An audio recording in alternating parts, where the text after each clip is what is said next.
자, 오늘 이렇게 또 수요 예배 같이 드리시는 모든 분들 우리 주님의 이름으로 환영하고 축복합니다. 우리 서로 같이 인사하실까요? 예, 반갑습니다. 인사하시죠?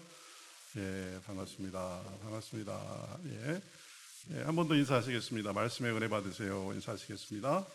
말씀의 은혜 받으세요. 말씀의 은혜 받으세요. 예.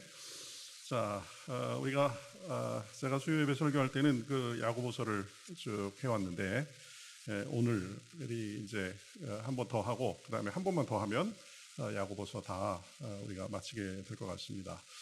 그 5장 우리가 지금 이 읽은 부분은 그 야고보서의 마지막 장이죠. 이 여러 지금 잡다한 교훈들을 쭉 이렇게 나열하고 있는 것을 볼 수 있습니다. 그래서 이 본문 우리가 읽은 부분을 통해서 하나의 주제를 이렇게 쫙 꿰기가 사실 불가능합니다. 왜냐하면 여러 주제가 같이 섞여 있기 때문에. 그래서 부자들에 대해서, 또 우리가 인내하는 거에 대해서, 그리고 원망하지 말아야 된다, 그 다음에 맹세하지 말아야 된다, 그 다음에 기도에 대해서 이제 뒤로 연결돼 가면서 이렇게 언급하고 있는 것을 볼 수 있는데요. 야고보서는 신약의 지혜서, 신약의 잠언이다, 그런 얘기를 했습니다. 보니까 정말 그런 것 같아요. 우리가 구원받은 사람으로서 우리의 말과 행실, 우리의 생활의 태도를 어떻게 해야 되는가, 그 부분에 대해서 쭉 말을 하죠. 우리 그 크리스찬의 삶에 중요한 두 축이 있습니다. 하나는 은혜입니다. 은혜. 우리가 하나님 앞에 은혜로 구원받죠. 값없이 예수 그리스도를 믿어서 하나님의 자녀가 됩니다. 지옥 갈 운명에서 천국 갈 그런 운명으로 되고, 하나님과 관계없는, 하나님과 원수된 그런 사이였지만 하나님의 자녀로서 하나님의 은혜와 보호를 받으면서 산다. 그거는 값없이 주어지는 것입니다. 우리에게 조건이 아무것도 없는 것입니다. 그래서 기독교를 은혜의 종교라고 하죠. 자, 그러면 우리가 은혜로 구원받았으면 우리가 뭐 하나님 앞에 이렇게 인정받고 하는 것도 다 은혜로 사는 거니까 그냥 뭐 우리는 크게 애쓸 것도 없고 노력할 것도 없고 우리 마음대로 살면 되느냐? 그게 아닙니다. 은혜가 있는가 하면 우리의 행실, 또 그것이 신학적인 용어로 얘기하면 우리가 은혜 받은 하나님의 자녀답게 이렇게 변화돼 가는 것, 이걸 보고 성화, 그렇죠. 성화.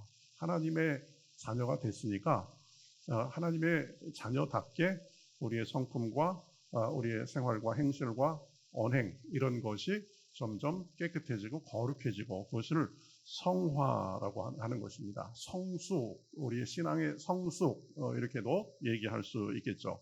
그래서 결국 우리의 모습이 죄되고 세상적이고 그런 모습에서 점점 예수님의 온전함을 닮아가는 것, 이것이 이 두 개의 큰 축입니다. 은혜로 구원받았으면 그 구원받은 자녀답게 하나님의 자녀의 모습으로 점점 변해가는 것, 성화, 성숙, 그렇죠? 예수님을 닮아가는 것, 이 두 축인데, 야고보서는 지금 은혜보다는 우리가 구원받았으면 어떻게 살아야 되는가, 이 부분에 대해서 굉장히 많이 지혜를 가르쳐 줍니다. 그렇죠? 그런데 오늘은 이제 여러 이 교훈을 주는데, 첫 번째는 1절부터 쭉 보면은 부한 자에게 주는 경고가 있습니다. 부한 자에게 주는 경고. 1절부터 3절 보면은요, 이러죠. 들으라 부한 자들아, 너희에게 임할 고생으로 말미암아 울고 통곡하라. 너희 재물은 썩었고 너희 옷은 돈 먹었으며 너희 금과 은은 녹이 슬었으니 이 녹이 너희에게 증거가 되며 불같이 너희 살을 먹으리니 너희가 말세에 재물을 쌓았도다. 부자들에 대해서 아주 신랄하게, 준엄하게 지금 경고하는 것입니다. 그래서 너희에게 임할 고생으로 말미암아 울고 통곡하라. 이 부자들. 자, 그런데 이 부자들에 대해서 이렇게 무섭게 경고하는데, 자, 그러면 기독교는 이 부자들을 적대시하는가, 부를 부정적으로 보는가?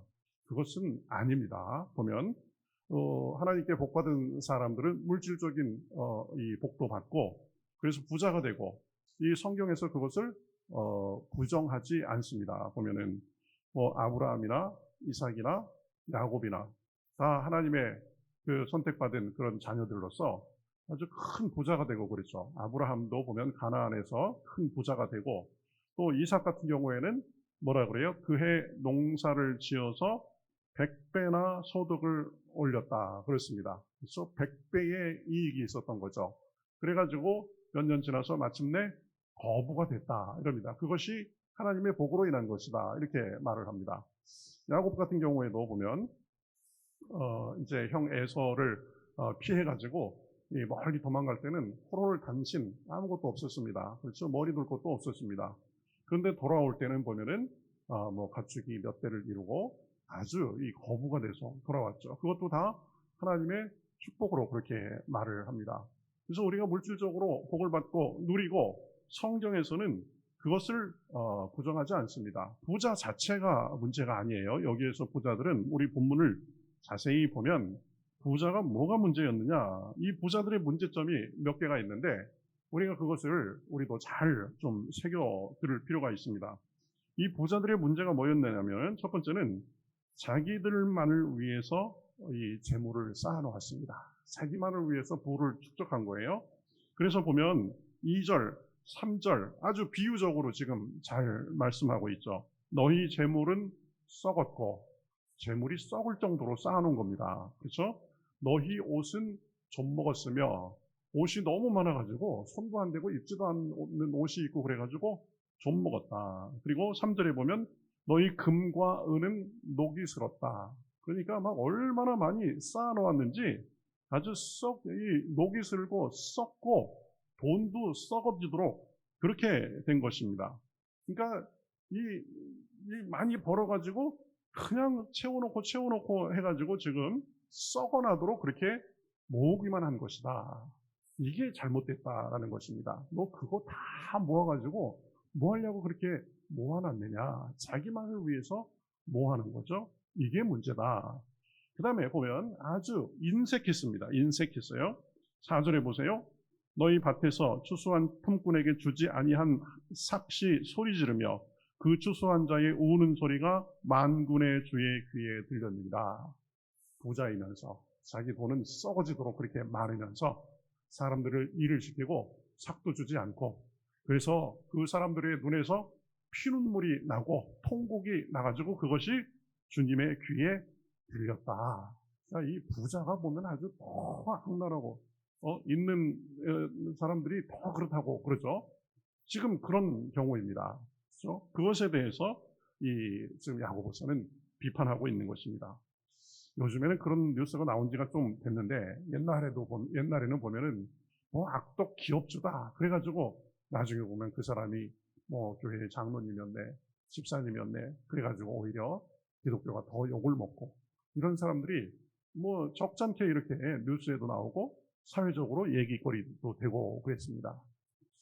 저도 제가 그 전에 사역하던 교회에 어느 날 제가 교회에 있는데 한 외국인 노동자가 찾아왔어요. 아, 여기 누구 있어요? 무슨 사장님이 있어요? 보니까 우리 교회 권사님이세요. 그래서 그분 계시다고 그랬더니 이분 사장님이 우리 일 시켜놓고 지금 돈도 안 주고 그래가지고 우리가 몇 달을 빌려가지고 지금 무럭무럭 여기 왔다고, 이 교회 다닌다고 해가지고 왔다고 그래가면서 그 얘기를 듣는데 그냥 목사로서 얼마나 낯이 참 부끄럽든지. 그렇죠?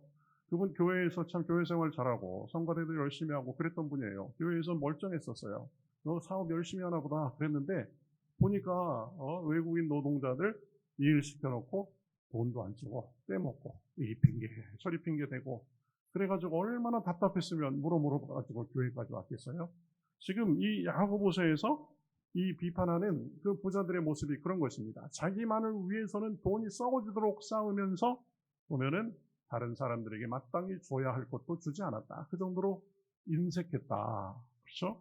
우리도 이 부분을 조심해야 됩니다. 너무 돈 가지고 인색하고 자기만 생각하고 그러면 안 되는 거죠. 그러면서 또 보면 사치했습니다. 사치. 스스로에게는 아주 그냥 아주 사치했던 거죠. 5절에 보세요. 너희가 땅에서 사치하고 방종하여 살육의 날에 너희 마음을 살찌게 하였도다. 돈이 많으니까 흥청망청 자기를 위해서는 치장하고 먹고 마시고 거들은 피우고 아주 그랬겠죠. 인색하게 그렇게 돈이 썩어지도록 모아가지고 사치하고 방종했습니다. 이 사치, 이것은 하나님 앞에 올바른 것이 아닙니다. 돈을 많이 벌었으면 그 번 것에 대해서 감사하고 나눌 줄도 알고 그래야지 자기만을 위해서 그렇게 인색하게 다른 사람에게는 인색하게 굴고 자기는 너무 과분하게 그렇게 사치하고 이런 것 안 된다 보면 하나님 앞에 검소하게 사는 것이 우리 기독교 정신에 맞는 것입니다. 우리 그 선지서를 보면은요, 이 선지자들도 이 당시의 부자들, 당시의 그 사회상에 대해서 아주 신랄하게 비판하는데, 비판하는 것 중에 하나가 뭐냐면 이 사회적으로 너무 불평등이 많다. 부자들은 가난한 사람들, 이 약한 사람들을 압제하고 힘으로 누르고, 그래가지고 자기들은 사치와 향락에 빠져가지고 아모스서에 보면은 니네가 완전히 술독에 빠져서 사는 것 같다. 그래가면서 네 입술이 완전히 그냥 그 술잔 속에 빠져서 산다. 이런 표현도 나오고 그랬습니다. 이게 잘못된 거죠. 사치하고 있는 것으로 향락에 찌들어 살고. 요즘에 우리 계시록을 새벽마다 보고 있는데 계시록에서 이 로마가 망하면서 그 중에 하나가 뭐예요? 그 사람들의 그 죄목 중에 하나가 뭐냐면 사치입니다. 사치. 당시 세계의 수도라고 할 수 있는 로마. 그 사람들은 얼마나 사치하고 그렇죠? 그랬는지 그것에 대해서 지금 계시록에서도 말했는데 이 야고보서에서도 그러는 것입니다. 그 다음에 또 이 부자들은 보면은 악을 행하는데 서슴없었습니다. 6절에 보면 너희는 의인을 정죄하고 죽였으나 그는 너희에게 대항하지 아니하였느니라. 이 부자들의 안 좋은 측면, 그런 부분들이 많이 지금 이 야고보서가 언급하는 사람들에게 있었던 것입니다. 그저 어떤지 어떻게 되든지 벌기만 하고 나만 잘 되면 된다는 생각으로 다른 사람은 생각도 안 하고 인정사정 봐주지 않고 짓밟고 그저 부정한 방법이든 정당한 방법이든 뭐 할 거 없이 무조건 그냥 모으기만 하고 나만 올라가면 된다라는 그런 생각들이 있었던 것 같습니다. 그래서 지금 이 야고보는 이 부자들의 그러한 태도에 대해서 신랄하게 비판하는 것입니다. 그렇죠? 이 자기만을 위해서 돈을 모으고 인색하고 사치하고 그다음에 악을 행하기에 서슴이 없었고 내가 지금 선한 방법인지 악한 방법인지 그런 것도 생각 없이 그저 모으고 자기 배만 불리고 그랬다라는 것이죠. 이런 걸 통해서 우리 믿는 사람들은 그 재물에 대한 그 올바른 태도가 무엇인가를 우리가 생각해 볼 필요가 있습니다. 우리가 그 재물이건 우리의 생명이건 또 우리의 시간이건 또 우리의 건강이건 또 우리의 자식이건 이 기독교인의 기본적인 어떤 그 태도는 뭐냐면 청지기 의식입니다. 청지기 의식. 여러분 청지기 의식이라는 말은 꼭 좀 기억하세요. 청지기. 청지기가 누구예요? 청지기. 그 소유가 자기 거예요? 남의 거예요? 네. 주인이 맡겨진 것을 맡아서 관리하는 사람, 이 사람이 청지기죠. 청지기. 우리는 사실은 재물이건 시간이건 건강이건 생명이건 심지어 우리 가족도 그렇고 우리 자녀도 그렇고 우리 것이 아니다. 자녀도 사실 우리 것이 아니다. 우리 목숨도 우리 거 아니다. 그렇죠? 우리 마음대로 못해요. 하나님이 그냥 내놔. 그러면 오늘 밤이라도 불러가시면 가야 되는 겁니다. 돈도 마찬가지다. 내가 힘써서 벌었는데 그런데 그것도 사실은 하나님께서 돈을 벌도록 해주신 것이고 하나님께서 맡겨주신 것이다. 이 의식이 있어야 되는 것입니다. 우리는 우리 모든 것이 우리 것이 아니라 하나님께서 우리에게 잠시 맡겨주신 것이다 라는 그런 의식이 있어야 되는 것입니다. 이 청지기 의식 굉장히 중요합니다. 뭐 내 돈 가지고 내가 사치하는데 왜? 이러면 그거는 성경에 대해서 잘 모르는 소리입니다. 우리는 재물이건 생명이건 시간이건 하나님의 청지기다. 그래서 돈에 대해서 우리가 어떤 태도를 가져야 돼요? 열심히 일해서 벌어야 됩니다. 열심히 일해서 벌고 복받기를 간구하고 그렇죠? 그러면 우리에게 재물이 들어오고 또 우리가 돈을 벌고 그러면 그것을 감사함으로 하나님이 나에게 주신 것으로 감사함으로 받아야 됩니다. 내가 이래서 내가 다 했다 이러는 게 아닙니다. 다 내 힘으로 번 것이 아니라 하나님이 나에게 힘과 지혜를 주셔서 이렇게 재물도 주시니 감사합니다. 일할 힘을 주셔서 감사합니다. 이런 태도를 가져야 된다라는 것입니다. 이런 것에 있어서 신명기 8장 17절, 18절 굉장히 중요한 구절이에요. 모세가 이제 이스라엘 사람들에게 마지막으로 말씀을 전하면서 이렇게 말합니다. 신명기 8장 17절, 18절. 그러나 내가 마음에 이르기를 내 능력과 내 손의 힘으로 내가 이 재물을 얻었다 할 것이라. 내 하나님 여호와를 기억하라. 그가 내게 재물 얻을 능력을 주셨습니다. 무슨 말이에요? 아니, 내 힘과 내 능력으로 뭐 내가 재물을 얻고 돈을 벌었는데 그렇게만 생각하면 안 된다. 그 다음에 뭐라고 그래요? 여호와를 기억하라. 그가 내게 재물 얻을 능력을 주셨습니다. 그렇죠? 하나님께서 우리에게 생명을 허락하지 않으시고 하나님께서 우리에게 건강 안 주시고 하나님께서 우리에게 힘 주시면 우리 재물 우리 마음대로 못 버는 것이다. 그래서 모든 것이 기본적으로 다 하나님께 받은 것이다 라는 의식이 있어요. 열심히 일해서 벌지만 내 힘으로만 한 것이 아니라 하나님께서 힘을 주시고 나에게 그러한 능력을 주셨기 때문에 내가 이렇게 재물을 얻고 먹고 산다. 자, 그럼 이제 어느 정도 벌고 그것에 대해서 감사할 줄 알고 그러면 감사한 만큼 뜻깊게 잘 써야 된다. 잘 벌고 번 것에 대해서 감사하고 잘 써야 되는 거죠. 그렇죠? 하나님 앞에도 드리는데 인색하지 않고 또 어려운 사람들 보면은 못 본 채 하거나 그러지 말고 내 능력되는 대로 그래도 나눌 줄 알고 그리고 사회에도 좀 기여하고 환원하고 이럴 수 있어야 되는 것입니다. 우리나라도 보면 요즘에 이렇게 점점 기부하고 이렇게 이런 것들이 많아요. 평생을 뭐 노점상 해가지고 번 돈 얼마를 어느 대학에 기부했다. 뭐 이런 뉴스가 들려오고 또 그저께는 보니까 연대 신학과 나온 분이더라고요. 그런데 미국에 유학 가가지고 뭐 자수성가해서 뭐 회사의 CEO인데 그분이 지금 뭐 카이스트가 뉴욕에다가 분교를 낼 수 있도록 거기 캠퍼스를 개설할 수 있도록 뭐 돈을 기부하고 자기 땅을 기부하고 이런다고 했더라고요. 보면 우리도 그런 문화가 점점 더 좋아져야 된다. 제가 공부한 그 신학교는 미국 장로교 신학교였는데요. 그 학교 돈이 굉장히 많았습니다. 부자 학교였어요. 그래서 학생들에게 장학금도 많이 주고 그랬는데 미국은 뭐 그 좋은 학교들일수록 보면 돈도 많고 장학금도 많이 줍니다. 저희 학교가 그랬는데 왜 그랬느냐?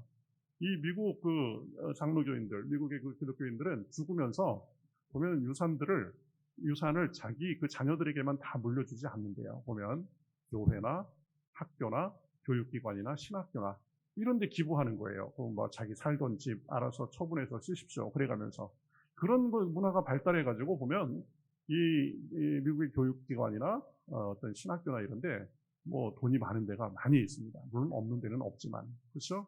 그런 문화들이 굉장히 잘 돼 있는 거죠. 그래서 내 힘으로 벌었으니까 나 쓰다가 남으면은 자녀들에게만 다 물려주고 그래서 대대로 그냥 우리 집안만 잘 먹고 잘 살자 그런 것도 좋지만 사실은 집안이 잘 되기 위해서는 사회가 있었던 거고 주변에 사람들이 있었던 거고 그래서 사회가 더 잘 되는 데에 더 나누고 그런 것도 필요한 거죠. 그리고 하나님한테 드리는데도 인색하지 말아야 되는 거죠. 요한 웨슬레 목사님, 감리교 창시자죠. 이분이 설교하면서 사람들에게 이렇게 설교했답니다. 여러분, 주님이 주시는 능력으로 여러분이 벌 수 있는 최대한으로 버시기를 주님의 이름으로 축복합니다. 그래서 많이 버십시오. 그러니까 사람들이 아멘 그랬답니다. 자, 여러분들이 돈을 많이 벌었으면 될 수 있는 한 최대한 많이 저축하십시오. 그러니까 또 아멘 그랬답니다. 여러분 저축해서 여러분에게 쌓인 돈이 많으면 열심히 하나님께도 드리고 이웃들에게도 나누십시오. 그러니까 아멘 소리가 하나도 없더래요. 여기까지 가야 된다. 그렇죠? 열심히 일해서 하나님이 주시는 능력으로 많이 벌어야 된다. 그리고 그거 저축도 하고 모으고 아껴야 된다. 그런 다음에 그저 내 배만 채우고 이러는 것이 아니라 나누고 드리고 그럴 줄 알아야 된다. 그래서 그런 것에 선순환이 계속 이렇게 나타나야 되는 거죠. 여러분 하나님이 어떤 분을 더 좋아하실까요? 그저 열심히 일해가지고 그냥 자기밖에 모르고 그냥 차곡차곡 쌓아놓고 그냥 밑에 돈이 숨을 못 쉴 정도로 그래가면서 남이야 어떻든지 뭐 하나님 앞에 드리는 거는 그냥 찔끔 드리는 동 많은 동 하고 사회를 위해서는 관심도 없고 우리 집안만 그냥 영원히 잘 먹고 잘 살자. 별로 그렇게 하나님께서 기뻐하시지는 않을 생각입니다. 좀 더 폭을 넓게 생각하고 내가 지금까지 이렇게 살고 있는 이 사회, 또 내가 이렇게 잘 살도록 나에게 영육간에 힘을 주신 하나님 그분께 드리고 나누는 것, 이것이 굉장히 중요한 그런 삶의 우리 재물에 대한 태도가 되는 것입니다. 예수님께도 뭐라고 말씀하셨어요? 너희 보물을 하늘에 쌓으라. 거기는 좀과 동록이 해하지 못하며 도둑이 구멍을 뚫지도 못하느니라. 그렇죠? 보물 그거 쌓아놔야 녹슬고 썩고 자기가 다 가지고 가지도 못한다. 그러니까 하늘에 쌓으라. 그래서 이런 말이 있죠. 우리가 죽을 때 우리가 쌓아놓은 재물은 가져갈 수는 없지만 죽기 전에 미리 보내놓을 수는 있다. 이렇게 말합니다. 그렇죠? 하늘에 쌓으라는 말하고 일맥상통하는 말이죠. 그래서 성경은 결코 부에 대해서, 부자가 되는 것에 대해서, 그것에 대해서 안 좋게 말하지는 않는다. 그렇지만 부를 추구하되 부를 얻었으면, 그렇죠? 하나님 앞에 감사할 줄 알고 나눌 줄 알고 드릴 줄 알고 더 의미 있는 곳에 쓸 줄 알아야 된다. 지금 야고보가 비판하는 이 부자들은 그것을 하지 못해가지고 야고보가 그렇게 심란하게 지금 말하고 있는 것입니다. 자, 부에 대해서 우리 하나만 기억합시다. 부에 대해서, 우리 목숨에 대해서, 시간에 대해서 우리는 뭐라고요? 청지기. 다시 한번, 우리는 뭐라고요? 청지기. 우리가 주인이 아니다. 우리가 주인이 아니다. 건강에 대해서, 내 몸에 대해서도, 내 자식에 대해서도, 그렇죠? 물질에 대해서도 내가 주인이 아니다. 하나님께서 맡겨주신 것이다. 그 감사함으로 받고 의미 있게 쓸 수 있어야 된다. 청직이라는 말 꼭 기억하세요. 자, 부에 대해서는 그렇게 말을 하고 그 다음에는 인내에 대해서 말합니다. 인내에 대해서. 7절 보세요. 그러므로 형제들아 주께서 강림하시기까지 길이 참으라 그랬습니다. 성숙한 그리스도인의 또 하나의 지표는 뭐냐면 인내입니다. 인내. 참을 줄 안다. 기다릴 줄 안다라는 것이죠. 인내는 그리스도인의 성품 중 아주 중요한 그런 사항입니다. 그러면서 농부의 예를 듭니다. 7절 하반절에 보라 농부가 땅에서 나는 귀한 열매를 바라고 길이 참아 이른 비와 늦은 비를 기다리나니. 여러분 씨를 뿌리면 싹이 나고 그렇죠? 자라고 열매가 나오고 열매가 연글고 그 추수할 때까지 시간이 필요한 거다. 그냥 뭐 며칠 만에 그냥 열매 따려고 하는 그런 마음 안 된다. 다 절차와 시간이 있는 것이다. 인내가 그런 것이다 라는 거죠. 그렇죠? 하나님께 내가 씨를 뿌렸으면 하나님께서 자라게 하시고 열매 맺게 하실 그 시간 동안 인내하는 것이 필요한 것입니다. 그래서 우리도 그런 훈련이 필요하다고 8절에 보면 너희도 길이 참고 마음을 굳건하게 하라. 주의 강림이 가까우시니라 그럽니다. 그러니까 우리가 인내할 줄 알아야 된다. 마음을 굳건하게 먹고 하나님께서 하나님의 때가 되면 반드시 이루어 주실 것이다라는 그런 강한 마음을 먹고 인내하고 기다릴 줄 알아야 된다. 몇 번 해보다가 안 되면 아이고 그냥 아닌가 보다 그냥 집어치우고 또 딴 것 조금 하다가 아닌 것 같으면 또 그냥 집어치우고 그러면 안 된다. 한 우물을 파고 시간을 갖고 기다릴 줄 알아야 된다. 싹이 나고 벌써 줄기가 나고 열매가 있기까지 기다려야 된다. 그러면서 선지자들도 사실은 인내한 사람들이다. 그래가면서 10절 보세요. 선지자들을 고난과 오래 참음의 본으로 삼으라 이렇게 말합니다. 선지자들도 보면 그 사역을 하기 위해서 주님의 이름을 위해서 열심히 참고 인내한 것이다. 그러면서 또 욥의 예도 듭니다. 욥은 참 이유 없이 고난을 당한 사람이었습니다. 그러나 그 고난의 과정 속에서 인내하고 잘 견뎌가지고 결국 마지막에는 이전보다 더한 축복을 받았던 것입니다. 그래서 우리가 좀 우리 시간표대로, 우리 마음대로, 우리가 계획한 대로 안 되는 것, 그것 하나님께서 우리를 우리 기도를 듣지 않으시는 것도 아니고 하나님께서 우리에게 마음이 없는 것도 아니다. 사실은 하나님께서 그 인내의 과정을 통해서 우리를 연단하시고 준비시키는 그런 시간으로 사용하시는 것입니다. 그래서 보면 그래서 더 마침내는 더 좋은 것을 주시고자 함입니다. 그러면서 뭐라고 그래요? 주는 가장 자비하시고 긍휼히 여기시는 자신이다. 그래서 해달라는 대로 그냥 때가 됐건 안 됐건 턱턱 해주고 그러면 좋은 부모 아닙니다. 자식 망치는 부모죠.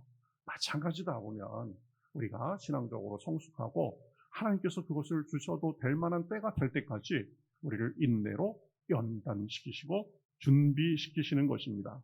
반드시 이 인내의 과정을 거쳐야 비로소 축복을 누릴 만한 자격이 있는 사람으로 되는 것입니다. 인내의 과정을 통해서 내가 더 성숙하고 내가 더 의연하고 흔들리지 않고 하나님만 바라보면서 살 수 있는 사람이 되는 것입니다. 개인적으로도 마찬가지입니다.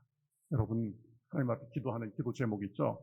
여러분 하나님께서 인내하실 때가 많이 있습니다. 그때 하나님이 듣지 않으시는 건가 이렇게 생각하지 말고 하나님께서 지금 나를 연단시키시고 준비시켜서 마침내 내가 그것에 준비됐을 때에 하나님께서 내가 구한 것 이상으로 주실 것이다 라는 그런 믿음을 가지고 굳건한 마음을 가지고 그렇게 인내할 줄 알아야 되는 것입니다. 교회도 마찬가지입니다. 우리 교회도 하나님께서 은혜를 주시옵소서, 복 주시옵소서, 더 부흥케 하시고 더 사역의 규모가 있게 하시고 늘 기도합니다. 기도 몇 번 했다고 해서 되는 게 아니죠. 우리 교회가 그런 역량이 되도록 하나하나 잘 갖춰줄 수 있도록 하나님께서 인내의 시간, 연단의 시간을 갖도록 하는 것입니다. 이스라엘이 보면 이 애굽에서 나와가지고 가나안으로 바로 가지 않고 그 여러 그 해 동안에 그 광야 생활을 했던 이유가 무엇입니까? 그 광야라는 혹독한 환경 속에서도 하나님만을 바라보고 하나님만을 의지하고 연단하고자 하는 그런 과정이었습니다. 그래서 보면 신명기에 보면 그 과정을 통해서 마침내 너희에게 복이 되게 하려 하심이라 라고 말씀하십니다. 여러분 신앙생활 하다 보면 하나님이 전능하시다는데 왜 한 번에 이렇게 탁 안 해주나 이럴 때가 있는데요. 그때 여러분 인내를 생각하실 수 있기를 주님의 이름으로 축복합니다. 인내의 과정을 거치면 정금같이 나오게 되는 것입니다. 그렇죠? 그 다음에 서로 원망하지 마라 라고 말합니다. 이것도 참 우리가 특히 교회 생활에 있어서 여러 사람들이 어울리는 데 있어서 굉장히 중요한 교훈입니다. 9절 보세요. 형제들아 서로 원망하지 말라. 그리하여야 심판을 면하리라. 보라 심판주가 문 밖에서 계시니라. 서로 원망하지 말라. 원망하지 말라. 원망하는 것은 서로 탓하고 그러는 것입니다. 서로 잘못을 지적하고 그러는 것입니다. 영어로 blame한다 그러는데 그거예요. 내 잘못이 아니라 당신 잘못입니다. 자꾸 지적하고 그죠? 그것을 들추고 탓하고 그러는 것입니다. 남 탓하는 거죠. 그런데 여러분 꼭 기억해야 됩니다. 원망하는 것은 하나님께서 보시기에 좋지 않은 것입니다. 원망하는 사람에게도 좋지 않은 것입니다. 그 원망의 대상이 되는 사람에게도 좋지 않은 것입니다. 누구나 사람이 생각이 다 다릅니다. 그래서 나도 내가 마음에 안 들 때가 있는데 딴 사람 보면 그게 다 마음에 들 수 있겠어요? 그리고 마음에 안 드는 구석이 있어도 무슨 나하고 다른 생각이 있으려니 이렇게 생각하는 태도가 필요한 거죠. 또 내가 보기에는 이런데 그래도 나는 아직 저 사람 입장이 안 돼봤으니까 내가 모르는 다른 사정이 있겠거니 이렇게 생각하는 것이 이 성숙한 신앙인의 태도라는 것입니다. 핑계 없는 무덤 없다라고 하죠. 여러분 어떤 겉으로 보기에는 이상해 보여도 또 당사자들의 말을 들어보면 나름대로의 다 이유가 있는 것입니다.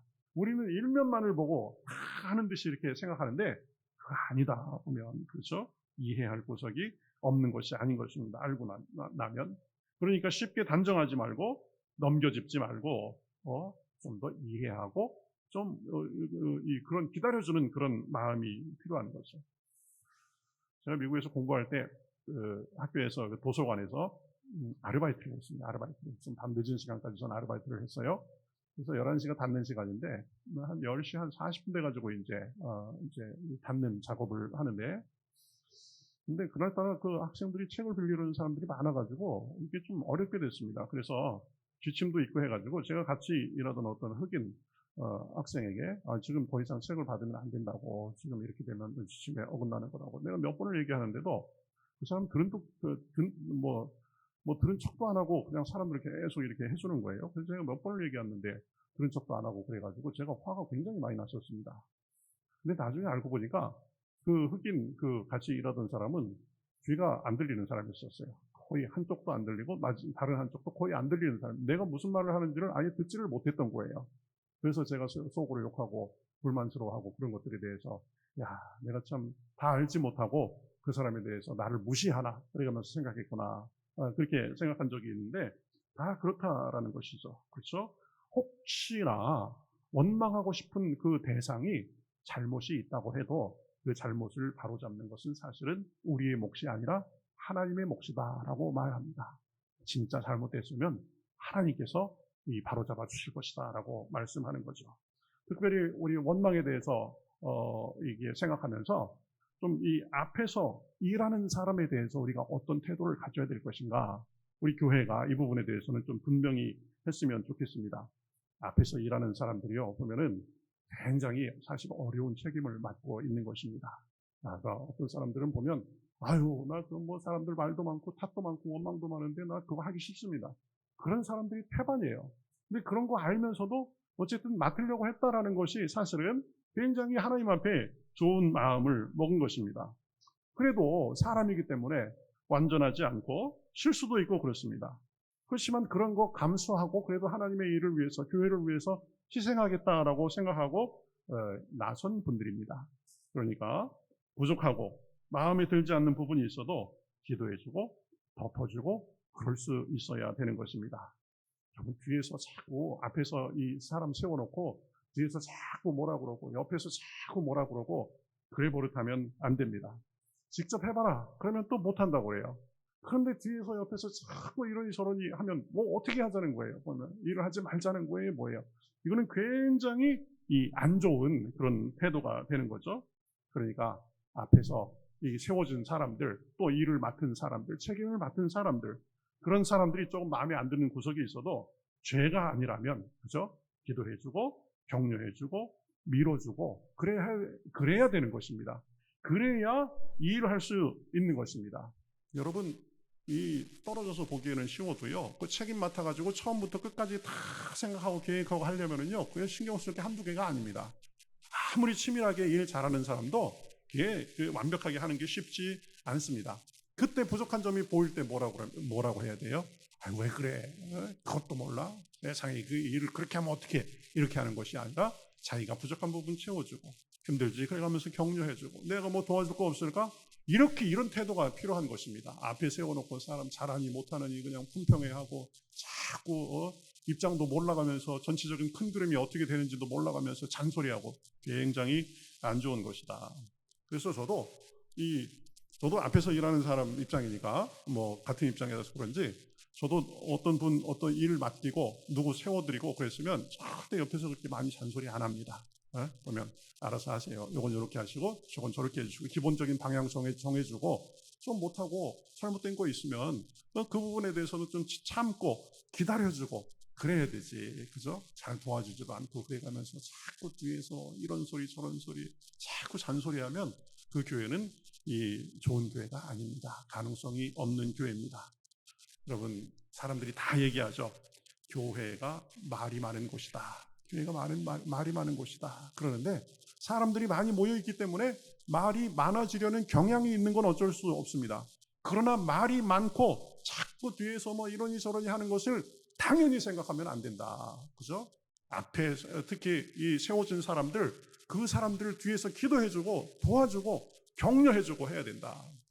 제가 내년이면 이제 팀을 짜가지고 팀장님들도 많이 세우고 팀을도 많이 세우려고 할 텐데 맡기면은 여러분 지금 여기도 책임 맡으신 분들 많이 계신데 소신껏 하세요. 소신껏 기도해 가면서 교회의 방침에 어긋나지 않게 또 저하고 기본적인 부분 상의하고 또 서로 상의하고 하겠지만 소신껏 하세요. 괜찮습니다. 일하다 보면 실수도 할 수 있고 그런 걸 통해서 점점 나아지는 거지 완벽하게 준비돼 가지고 그럴 사람이 어디 있습니까? 특히 교회는 그래야 된다. 실수도 하면 서로 격려해주고 그죠?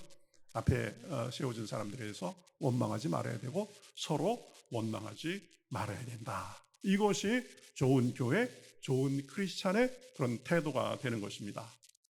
오늘은 좀 말씀을 이 정도까지 해야 되겠습니다. 자, 부자 자체가 문제가 아니라 뭐라고 했죠? 부에 대한 우리의 태도가 문제다. 열심히 벌고 열심히 모으되 열심히 나누고 하나님을 위해서도 쓰고 그렇게 할 줄 알아야 된다.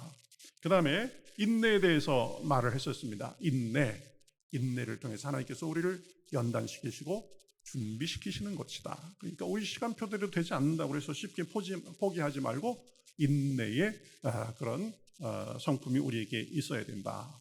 그 다음에 서로 원망하지 말라고 했습니다. 자꾸 뒤에서 잔소리하고 누구 탓하고 이것은 하나님께서 보시기에도 좋지 않고 우리 스스로에게도 좋지 않고 누구에게도 좋지 않은 거다. 교회에서 특히 그렇다. 뒤에서 자꾸 이런저런이 하는 그런 문화는 바꿔야 되는 것입니다. 야고보서를 통해서 하나님께서 우리에게 오늘 지혜의 말씀을 주셨습니다. 이것을 잘 교훈 삼아서 우리 삶이 하나님께서 보시기에 아름답고 또 우리 스스로가 좋은 믿음의 열매, 성숙의 열매, 그리스도를 담는 그 열매가 우리 삶 가운데 풍성하시기를 우리 주님의 이름으로 축복합니다. 아멘. 우리 같이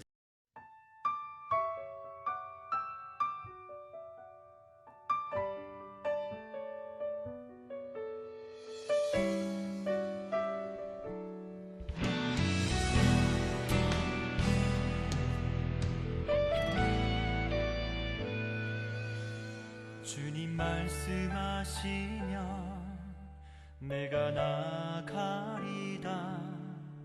주님 뜻이 아니면 내가 멈춰서리다.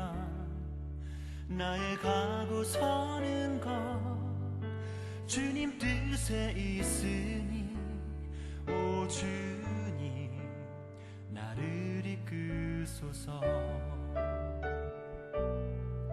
주님 말씀하시면 내가 나가리다. 주님 뜻이 아니면 내가 멈춰서리다.